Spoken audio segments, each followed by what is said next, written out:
In this story, we leading up to the story, Bali Maharaj, who happened to be born in the family of a demon,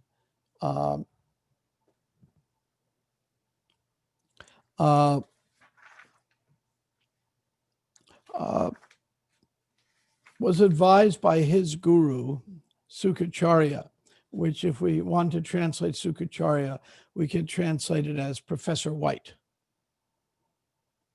So his guru, Professor White, suggested to him, do not make any offers to Vamandev because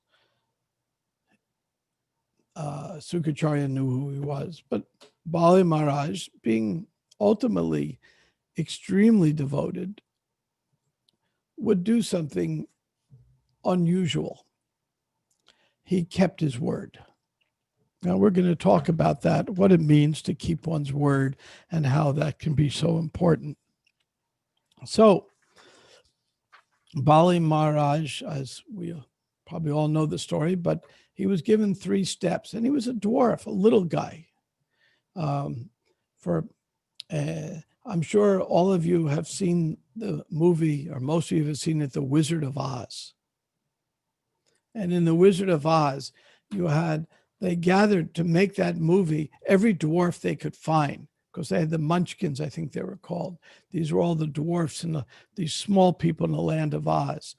And that was before they had computer enhancement. This was made around, I think, 1939. So they had to find every dwarf they could find, and they gathered all the dwarfs to make the movie.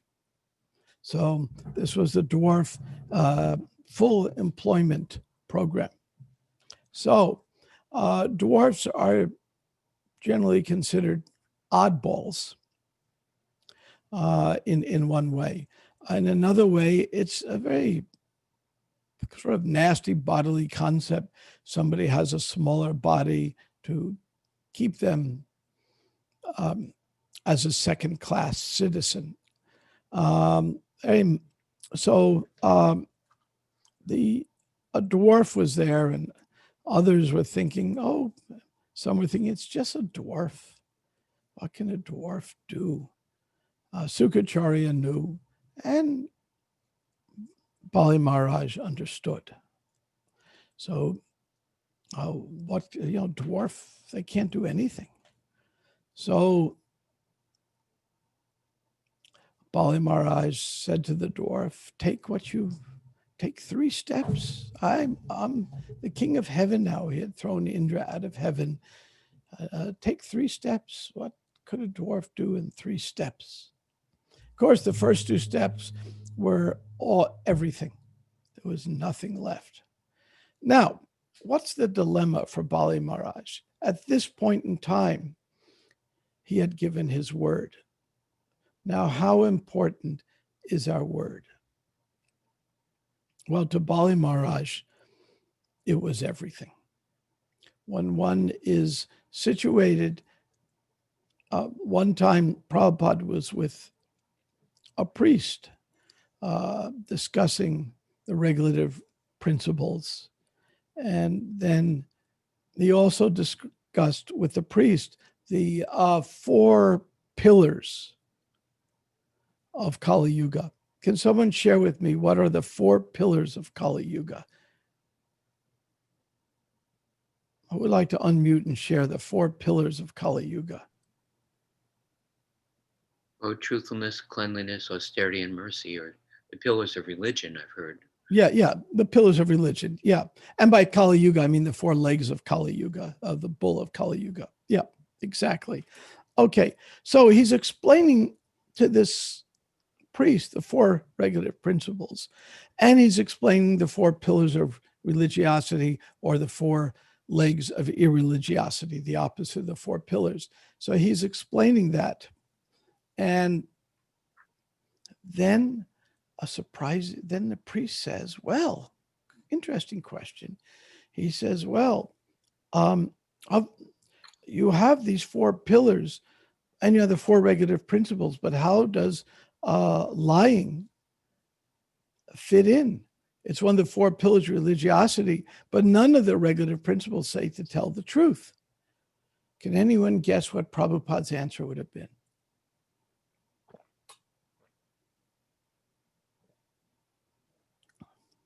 Any guesses here? A very intelligent question by the priest. He was trying to connect the 4 regulative principles with the 4 pillars. Well, Prabhupada said, lying, and particularly he asked about lying. The priest asked about lying. How does lying fit in with the regulative principles? And Prabhupada said, all 4 of the principles involve lying. Because you're being, and he was talking about priests. If a priest is represent the pillars of religiosity, and he's not following the regulative principles, then he's a hypocrite. In other words, a liar. That all of them involve untruth. So it's that important. So when we say there are 4 legs of the bull of Dharma, and the last one, there's truthfulness, mercy, cleanliness. I'm getting a brain block. What's the 4th, Adi? Mercifulness. No, I said mercifulness, truthfulness, cleanliness, truthfulness, and austerity. Austerity. Thank you. Thank you. You can see I forget that one because I don't like austerity. So it's an easy one to forget. In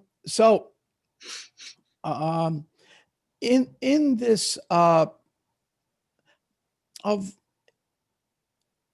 when Parikshit saw the cow bull being attacked by Kali, and down to 1 leg, and the last leg was truthfulness. In other words, in Kali Yuga, it's very hard to be merciful. I mean, look at all of us. We try to be merciful, but in our highly industrialized society, none of us are very merciful to nature.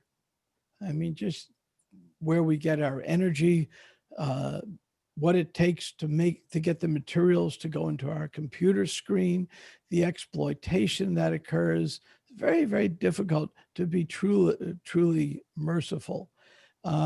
Very difficult to be austere when there's so much facility available.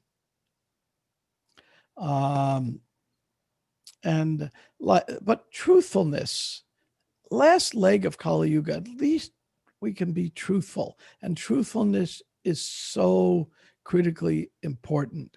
Krishna talks about in the Gita. Can somebody give me the verse where Krishna talks about what it's like to speak honestly? What does honest speaking mean? Somebody know that? Be truthful and beneficial. Yeah. That which is spoken in the mode of goodness is truthful and beneficial.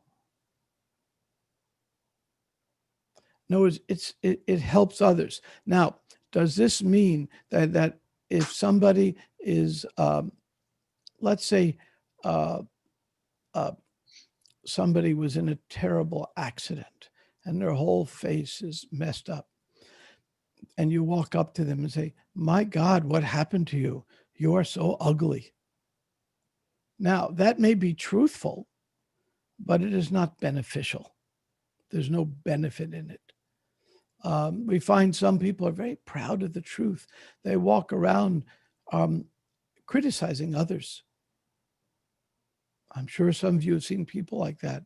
"Oh, Prabhu, you were not sitting very straight for your japa. This is not very good. You are going to hell." We have in the chat the exact verse from the Gita. So truthfulness requires it being beneficial, not agitating to others. So there's a whole discussion we can have on what actually is truthfulness. So here, Bali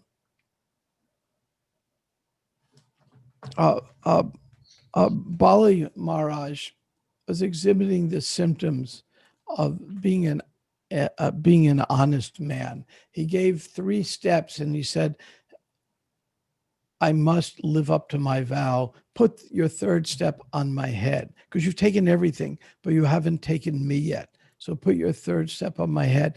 And even if that means I go to a hellish planet, I don't mind, because I want to be honest. Now, let's talk a little bit about what it means to be honest. We will, I'm going to ask a question. Was Krishna always honest? Let's have some answers on this. Was Krishna honest? Well, there's truth with a capital T. Okay. The absolute truth, which is true for everyone everywhere at all times. And then there's relative truth, which is like, how old are you? Where are you? What's the room temperature? What's the date? And these things change with time and circumstance and change from person to person. And Krishna is the absolute truth and is presenting himself and presenting what's reality for all of us. When you say, as you sow, so shall you reap. That was true thousands of years ago when Jesus spoke halfway around the world. And it's true here. And if we go... You didn't answer my question. Was Krishna himself speaking? Was he always truthful? The absolute truth. Absolute truth. Is there a time when he was relatively untruthful?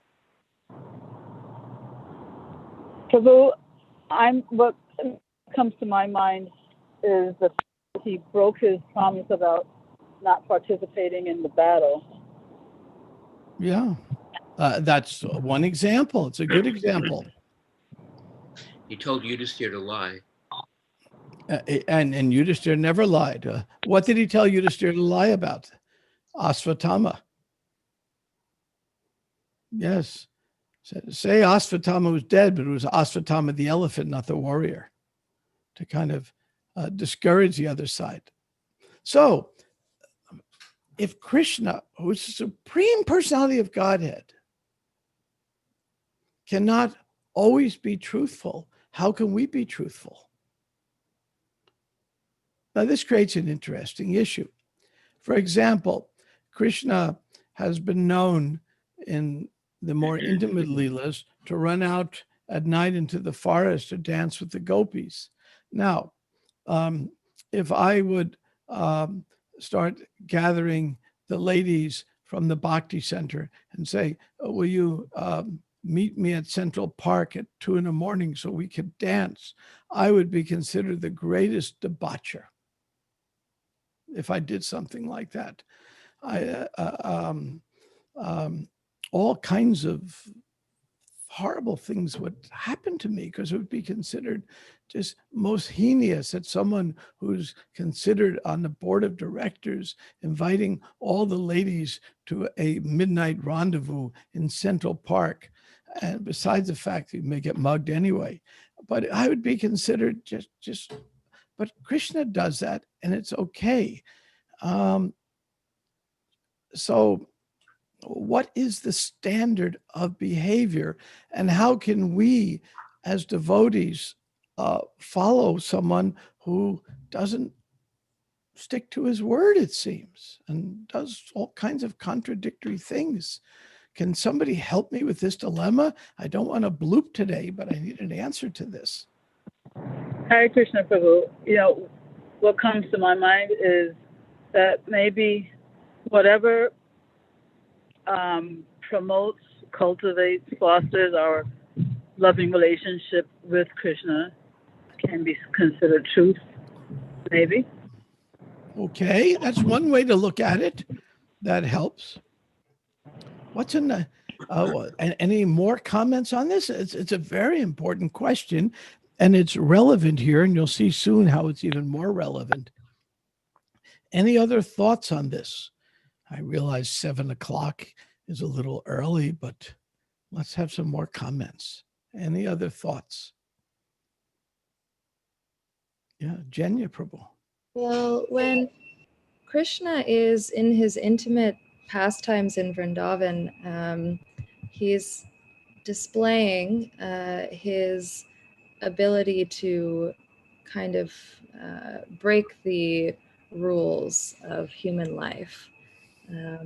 But when he's and it's more acceptable in one sense because he's a child from the standpoint of conventional morality. But when Krishna is an adult, he actually, as he says in the Gita, sets the example for proper behavior.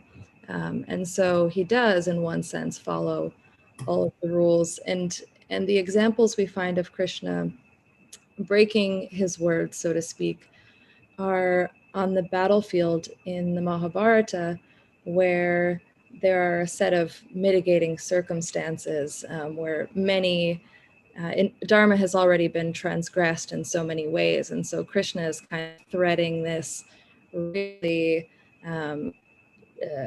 delicate line between how to basically preserve the higher earthly dharma of winning this war for the right side and not giving in to kind of the very rigid conception of truth conceived of by people like Bhishma Dev.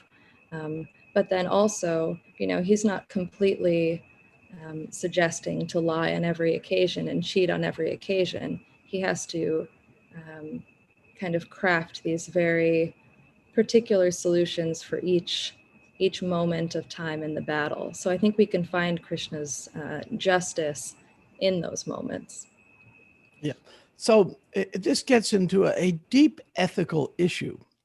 And the ethical issue comes down, is it okay to lie sometimes? Is it okay to be dishonest? There was, in the early days of the movement, Prabhupada would use an English expression. And the English expression was, we shall get this accomplished by hook or crook. And some devotees thought that, well, hook, we know what a hook is.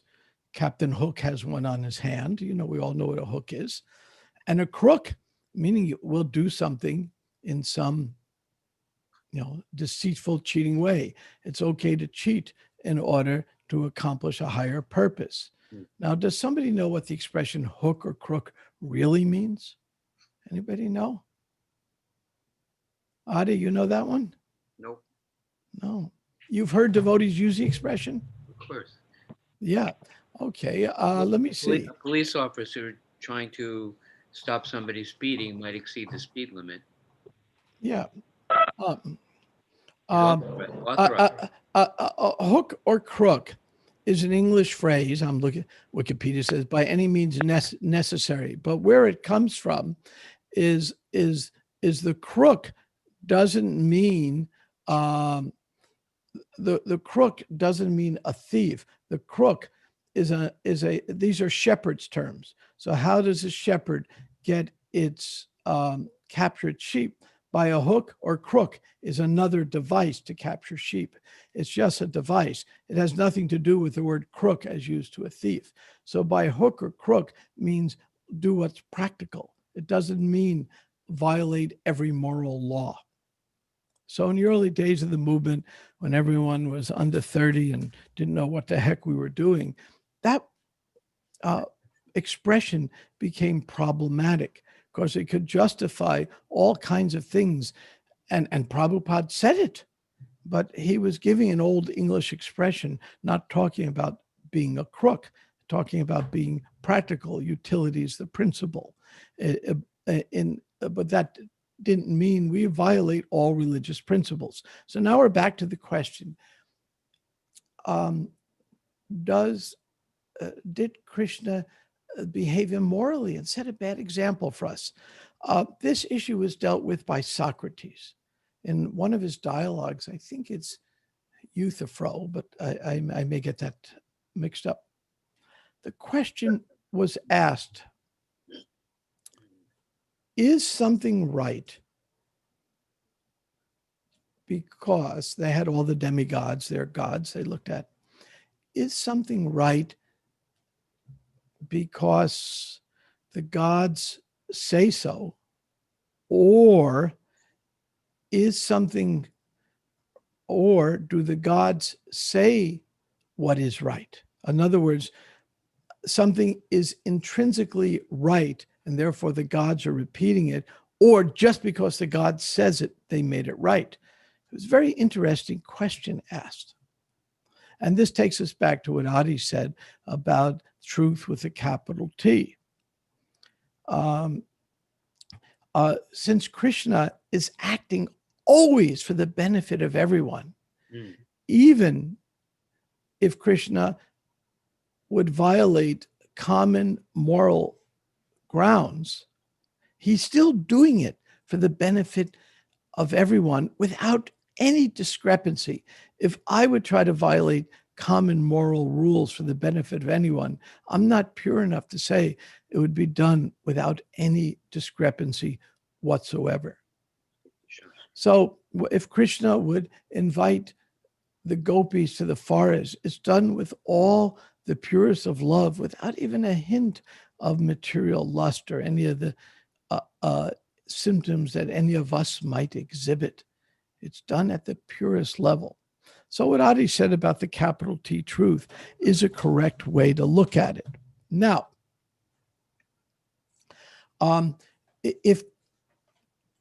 when Krishna is, when we have the Asvatthama story in which Yudhishthira is induced to lie by Krishna, again, there is such a higher purpose. So, and Prabhupada said to me one time, said, if you try to approach a very rich man, he gave the example, the richest man in India at that time was a fellow named Birla. He said, if you try to approach Birla, it'd be very, very difficult. But if you happen to see Birla's son and you give him a 2-cent candy, then you're going to win the attention of Birla right away.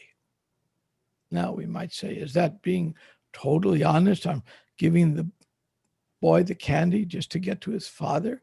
But again, Prabhupada was saying that's a practical thing. Prabhupada said to the scientists at the BI, the scientists that you're meeting, they're very, very proud people. Very, very proud. And therefore, and Prabhupada said, but they've achieved a lot. So treat them with that respect. Treat them with the utmost respect. Srup Damodar Maharaj was so superbly expert at that. Treat them with great respect. In other words, I could walk up to the scientists as I meet scientists. I know, you know, Mr. Scientist, before I put my boot into your ugly face, I want to tell you how stupid you are to think that life comes from matter. And I give an example. I was once at a scientific conference, and there was one big scientist who I wanted to talk to about an important question. And I happened to find him for a brief moment alone, very big shot. So he's always surrounded by people. So I walk up to him and, say to him, Professor Full of It, or whatever his name was. Professor Full of It, I wanted to ask you this question.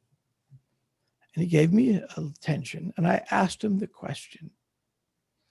And he started answering. He answered, he said, that's a very important question. So I really had his attention. It was an important question. And he was about to answer it. And this very pretty lady walked by. And in the middle of his question, he says, well, and the answer to your question, and he turns his head, starts gawking at her, and loses his whole tract of all his attention. And he didn't even know where he was anymore. He got so attracted just because a pretty lady walked by.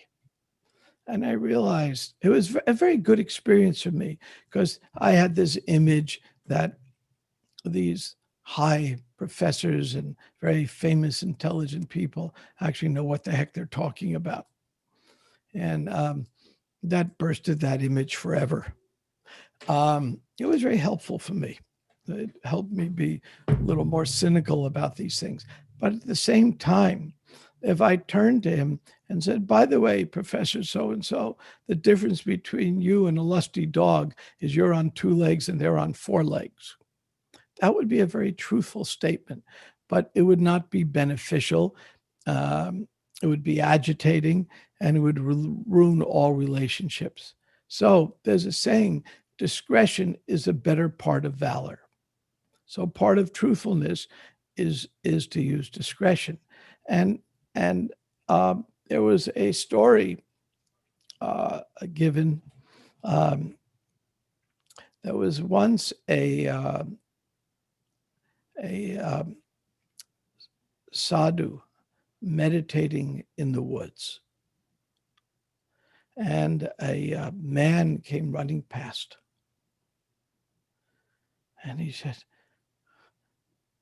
some dacoits, thieves, are chasing me. Please don't tell them which way I went, because they're going to kill me. So then he ran on, and then the thieves came and they said to the sadhu, did you see somebody run by? And the sadhu says, yes. And they go, which way did he go? And the sadhu pointed the way he went. Because this sadhu would only tell the truth. That was his vow. And then what happened? The dacoits went, caught him, and killed him. For whatever reason, they want to kill this man. And later, when this sadhu, his time to leave came, and he couldn't understand, with all his piety and austerity, why he was actually going to a hellish place. It didn't seem right that he would be cursed to a hellish existence, because he was guilty of putting that sadhu to death. So sometimes we have to consider, in truthfulness, what is the higher purpose? What are we doing? So if we are at the temple, we're working the front desk of the Bhakti Center, and somebody runs in and there's some thieves chasing them, and the person says, I'm going to hide out on the roof. And then the thieves come in and they ask us, did you see somebody come in? And we say, yes. And they go, where did they go? And we say, they're hiding on the 6th floor roof. Would that be an example of a Brahmin being honest, or an example of a Brahmin being an idiot? So there are relative morals and absolute morals. Now, back to this verse. In this verse, so Bali Maharaj told the truth, and then he said, and very important, I do not fear you're going to take everything away from me. I don't care being arrested by the ropes of Varuna.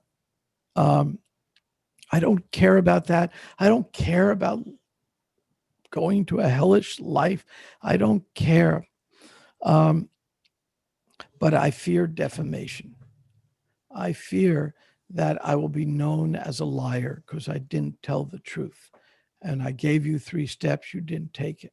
So generally, as Brahmins, as those who are trying to achieve, I don't like using the word Brahmins and labeling so much. I much prefer to say those of us who have Brahminical aspirations.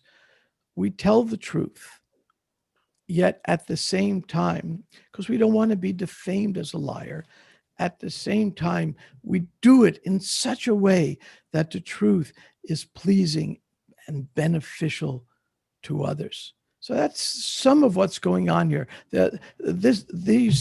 Every verse in this chapter has so much depth to it. We could go on class after class, just even on one verse. But at this point, there's 5 minutes left. So I'm going to pause for comments, criticisms, reflections, something you learned or something you disagree with. Who would like to unmute and say something? Help yourself. Of course, our ultimate criteria is, what does Krishna want us to do? And if Krishna asks you to do something that you'll be defamed for, we accept it, right? What St. Paul said, for me, all things are legal, but not everything is expedient. So when we have a goal of presenting the absolute truth or pleasing Krishna, it might be sometimes when conventional morality, that this is an exception to the rule, because that's what Krishna is asking us to do. In one sense, this verse about, I don't want to be defamed, that might also be not the highest motivation. Being defamed as being somebody who's not listening to what Krishna is asking you to do, that might be a good one. But just defamation in general is not the highest. Avoiding defamation is not the highest. People criticize the devotees. They say that we're beggars. They say that we're, just leeching off society. They say that, why don't you get a real job? But we know we have a spiritual master. He's given us instruction, and we're happy to follow it in fame or infamy, heat or cold, right? Success or failure. We do this for Krishna's pleasure. We're attached to the endeavor, not the result. Yeah, we can see in many areas, things are not black and white. In the West, we tend to have digital brains. Digital means zeros and ones, either yes or no. But in Eastern philosophy, be it coming from the Chinese traditions, the Indian traditions, much more nuances, much more, to use the computer analogy, an analog computer, not a digital computer. Like modern radios, you press a button and it immediately goes to the next live channel. But in the old radios, you had to tune it. You had to turn the knob and fine tune it. So similarly, the Eastern point of view is very much into fine tuning, into nuances. So the nuances mean a whole lot.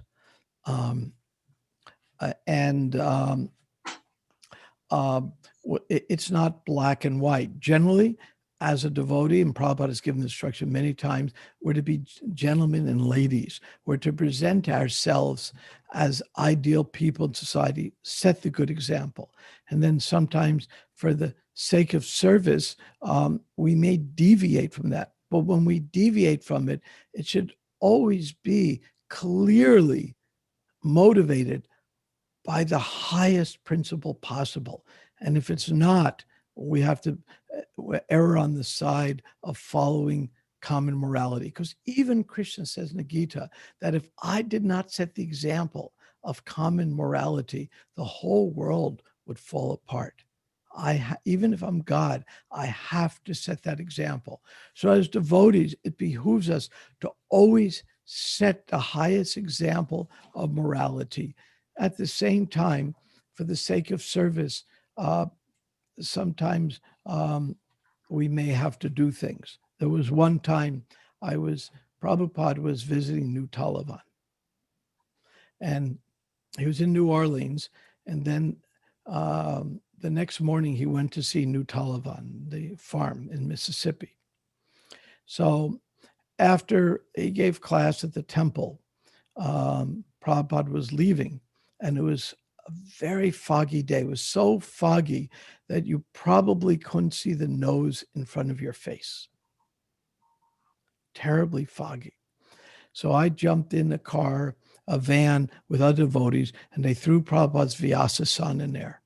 President New Taliban says, "Can you get here before Prabhupada? Because we don't have a proper Vyasa-san." So we jumped, Prabhupada's car left. Then we put the Vyasa-san in this van and took off. And then we're driving down this highway as fast as the driver could drive. And then you couldn't see your hood ornament practically. It was so foggy because it's swampy there. So you get terrible fog certain times of year. And we passed Prabhupada on the road. And we didn't even know we passed Prabhupada. It was so foggy. And then Prabhupada comments to his driver, what kind of crazy people are driving like this on the highway? And of course, it was us. What kind of crazy nuts is that to drive like this? And we didn't even know. We didn't even see his car in the next lane. And so that's an example of us trying to do be stupid in the name of service. And obviously, my lesson when I heard, I wasn't the driver, but I was still in the car, so I have some responsibility. And my lesson from that, when I heard what Prabhupada said, is don't be stupid in the name of service. Prabhupada could have sat on an ordinary chair rather than, who knows, we could have crashed into Prabhupada's car. Just such craziness. So these things happen. And so it requires a real higher intelligence to know when to be truthful and when to possibly deviate. And here it's talking about avoiding defamation. And as devotees, it really hurts. I do ISKCON Resolve. And one of the principles I have in trying to come up with solutions is to make sure that devotees can keep their honor. I just did a major mediation for the GBC involving a lot of well-known senior devotees were in a dispute over an issue. And in order to understand better what to do with this complex issue, I went and interviewed a lot of Prabhupada's servants. Raj Bihari and I did this together. People such as Hari Sari and Shruti Kirti and others who spent a lot, Giriraj Swami, spent a lot of time with Prabhupada. And we gave them, without breaking the confidentiality of what we're working on, we gave them examples. We gave them a rough outline of the circumstance we're dealing with. And there was some allegation of violating civil law and hurting the movement. That was the allegation. And done for the intent of some higher purpose. So we asked all the servants, what did Prabhupada do in similar circumstances? Curious, isn't it? What did Prabhupada do when devotees violated the law? They had, and maybe in some cases even stole money.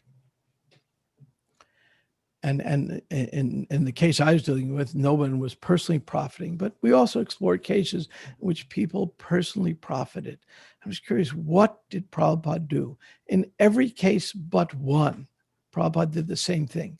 In one case in India, Prabhupada actually had the law enforcement come because he felt the person was incorrigible and that needed to be done. Every single other case, and there was many of them, Prabhupada's principle was, let's learn from the mistake. That was, let's not let this happen again. Let's do what we need to do, but don't do it in a way that defames the person who did it. The person who made the mistake, either with good intention or in some cases, really bad intention, do not defame them.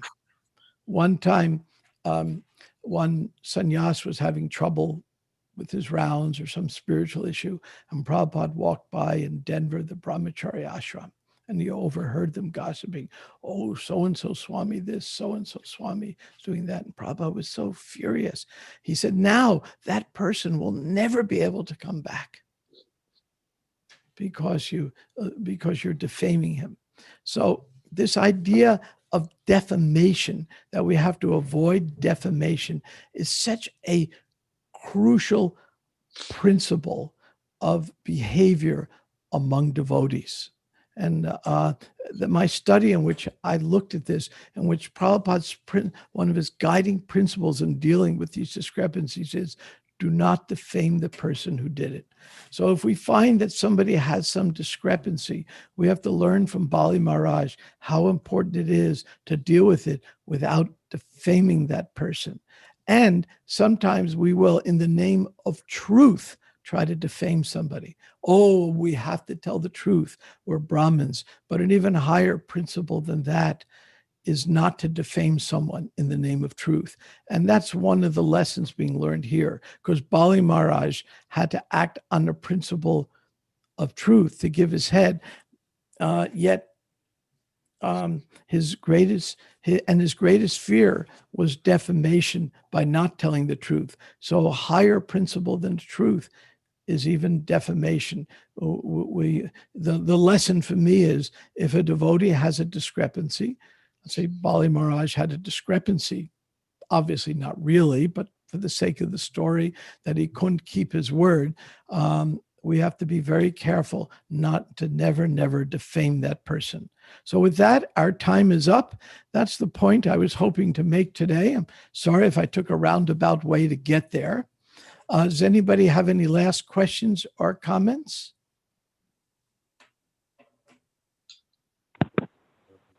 Hare Krishna Prabhu. Yeah, Yes. I did have one question about that verse, that the truth verse, where the statements that we make should be both truthful and beneficial.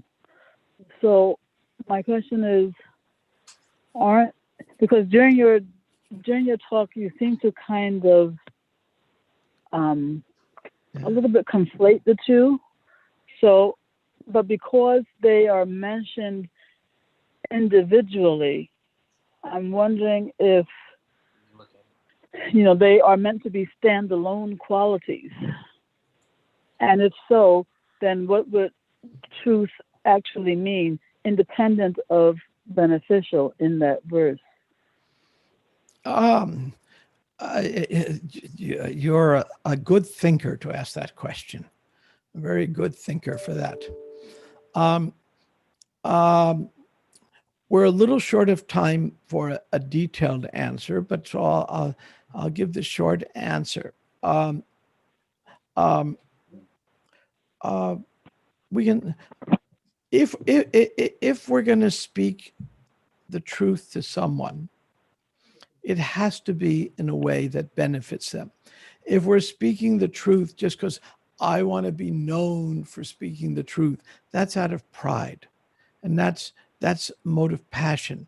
But truth spoken in the mode of goodness, and that's what we're talking about in this chapter of the Gita. Truth spoken in the mode of goodness is such that it does some benefit for the person.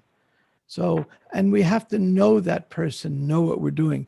Prabhupada was expert at this. He could walk up to someone and say the truth, and sometimes in real cutting ways, and sometimes funny ways, and he could do it because the face is a mirror of the mind, and he was so expert at reading faces that he knew what would be beneficial. One lady reporter asked him a wise guy question: "Why do you shave your head?" Prabhupada gave such a brilliant answer. "Well, why do you shave your legs? Better have a cool head and warm legs." So Prabhupada could give these very good, beneficial answers. And I personally witnessed he did it with such charm that it was very rare for anybody to feel that they were offended. And they did feel they were offended. That's probably what the person needed. Now, in my own life, I'm a little more cautious. I'm not Prabhupada. I can't read people's faces like Prabhupada could. So in my own moral compass, I try to err on the side of being sure that what I'm speaking is beneficial. And I make mistakes that way. And when I do make mistakes, I have to apologize for it. And I recently had an example where some devotee came to me, "So-and-so's mad at you." I said, "Oh, why is that? I haven't seen so-and-so in 10 years. Well, 30 years ago, you confronted that person. And my first reaction was, tell him to get a life and get over it. It was 30 years ago. And what happened is that I was running a Gurukul, and that person was speeding on the property, and there were children just playing all over. And so I really chastised him heavily. But apparently I was too heavy. And my first reaction was, my God, tell the guy to get over it and stop being a jerk. And then I thought about it, and I said, well, I have to get over it and stop being a jerk. If it bothered that person for 30 years, then I must have been too heavy. So I did my apology. So when I spoke the truth, I was doing it with a higher purpose to protect the children, but I did speak it too harshly, and I had to apologize for it. There's a story Yamuna told me. It's not so well known. Tamal Krishna Maharaj could be quite heavy, and was Prabhupada's most effective, best manager ever. I mean, I say that unabashedly. And in the early 70s in Vrindavan, it was extremely austere. I mean, I lived in India during that time period, and I mean, it was very, very austere. When you have a Western body, just to keep body and soul together, no hot water. Where I live, no windows, mosquitoes everywhere. Our bodies weren't used to, couldn't drink the water. I mean, it was very, very very, very austere conditions.